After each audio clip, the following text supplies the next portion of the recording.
శ్రీ శ్రీ శివాయ గురవే నమ. గురవే సర్వలోకానాం విషయే పవనోదయం విషయే సర్వ విద్యానాం దక్షిణామూర్తయే నమ. దర్శనం శరణిస్తూ విజయనగర రాజుల కాలం గురించి చెప్పుకుందాం. ప్రబంధంలో అడుగు పెడుతున్నాం. ఈ విజయనగర సామ్రాజ్యాన్ని క్రమంగా సంగమ సాళువ ఆరవీడు వంశం చక్రవర్తులు 1336 నుంచి 1617 వరకు కూడా 350 సంవత్సరాలు చాలా వైభవంగా పరిపాలించారు. వారి చరిత్ర గురించి కొంచెం తేలిగ్గా పరిశీలిద్దాం. 1336 14 వరకు కూడా విజయనగర స్వరాజ్య సంస్థాపకుడు హరిహర బుక్కారాయల తండ్రి సంగముడు అవటం వలన వారి వంశం సంగమ వంశం అని పేరు వచ్చింది. మొదట హరిహర రాయలు 1336 1434 తన సోదరుడైనటువంటి కంపాడ బుక్క మార్ధవ ముద్దపల సహాయంతో తనకు గురువును మంత్రి అయినటువంటి హితబోధకుడును మ్లేచ్ఛ దోష అవసన్నమేంటి సమసిపోవ సంసిద్ధమై ఉన్న సనాతన ఆదిధర్మమును పునరుద్ధరించడానికి సంకల్పించిన మహామనీషియును రాజ్యతంత్ర మన్మజ్ఞుడును శృంగేరి అద్వైత మఠాధిపతి విద్యాతీర్థుల వారి ప్రియశిష్యుడైన మాధవ విద్యారణ్య స్వామి ప్రోత్సాహంతో విజయనగర సామ్రాజ్యం విస్తరింపజేశాడు. మొట్టమొదట హరిహర రాయల తర్వాత విజయనగర సింహాసనాన్ని అతిథించిన వాడు బుక్కరాయలు. 1334 1344 1377లో తన అన్నయ్యైనటువంటి హరిహర రాయ అడుగుజాడల్లో నడిచి విజయనగర రాజ్యమును గొప్ప రాజ్యంగా రూపొందించాడు. మొదట బుక్కరాయలు వైదిక ధర్మ అభివృద్ధి తీసుకొచ్చాడు. అనుకుని వేదాంగాలు సకల శాస్త్రాలు వ్యాఖ్యలు రాయించాడు. వేద మార్గంలో ప్రతిష్టాపన బిరుదు పొందిన మొట్టమొదటి బుక్కరాయలు సర్వమతములు సమదృష్టితో చూడాలని శాసించాడు. తన తర్వాత విజయనగర చక్రవర్తులకు ఆదర్శప్రాయుడయ్యాడు. ఉత్తరహంస కావ్యకథ నాథునికి మరియు పండితులైన బ్రాహ్మణులను అందరినీ కూడా కలిపి పెంచుకల దిన్న అని నగ్రహము దానం చేసి సత్కరించింది. మొట్టమొదటి బుక్కరాయలు పుత్రుడైన కుమారుడు కంపరాయలు మహావీరుడు. అతని దేవీదేవి గంగాదేవి సమస్తమున మధురధార నామాంతరము కలదు. అతని దేవీదేవిని భార్య గంగాదేవి సంస్కృతంలో మధురా విజయం అను నామాంతరము కల కంపరాయ విజయము రచించింది.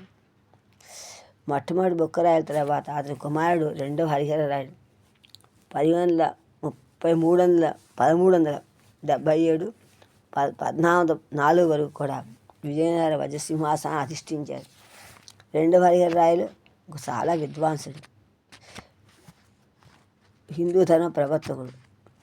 మాధవ విద్యారణ్య నారాయణ సాయణాది పండిత వర్గం చేత తన తండ్రి కాలం నుంచి ప్రారంభమైన వేద భాష్యాన్ని అతను పూర్తి చేశాడు. రెండవ హరిహర రాయల పుత్రుడు విరూపాక్షుడు. ఇతడు నారాయణ విలాసము ఉన్మత్త రాఘవము అనే 2 నాటికలు సంస్థను రచించాడు. మహాకవి పొంగవుడు. రెండవ హరిహర రాయల తర్వాత వజ్రసింహాసనాన్ని అధిరోహించిన వారు అతని కుమారులు పరస్పరము కలహించుకున్నారు. మొదటి విరూపాక్ష రాయలు కొంతకాలము, తర్వాత రెండవ బుక్కరాయలు 1404 నుంచి 1406 కొంతకాలము రాజ్యపాలన వహించారు. 2 సంవత్సరాలు అంతే.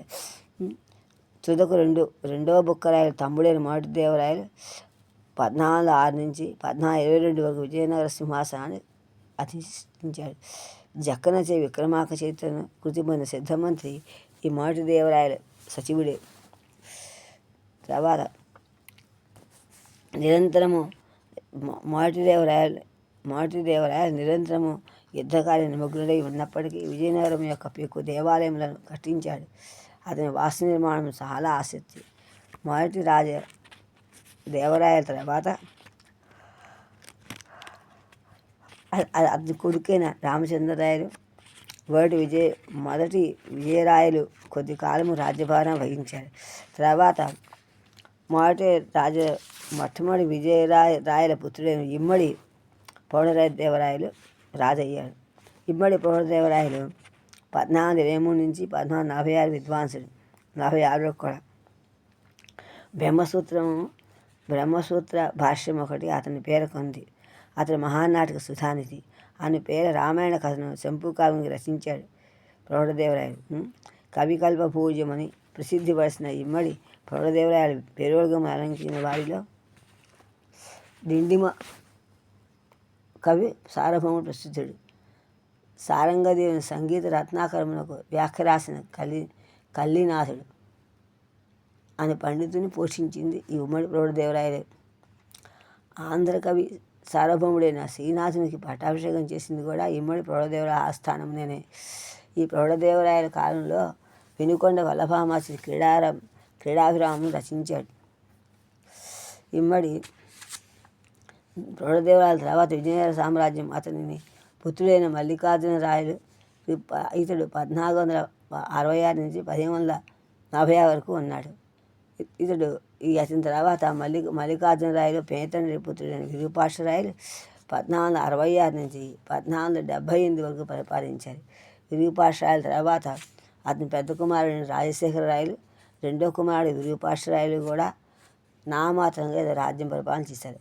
కానీ విజయనగరాజు దుర్బలులై ఉన్న పరిస్థితిలో రాయల సామ్రాజ్య ప్రతిష్టను హిందూ ధర్మ రక్షణ పునరుద్ధామని మల్లికార్జున కాలం నుండి కూడా చాలా దుర్బలం ఉన్నప్పటికీ కూడా హిందూ ధర్మ పరిరక్షణ చేద్దామని చంద్రగిరి దుర్గమున రాజప్రతినిధిగా ఉన్న సాళు నరసింహరాజు సంగమరాజు వంశమును తుదముట్టించి విజయనగర సామ్రాజ్యాన్ని తానే రాజయ్యాడు అని చెప్పుకుంటూ ఇప్పుడు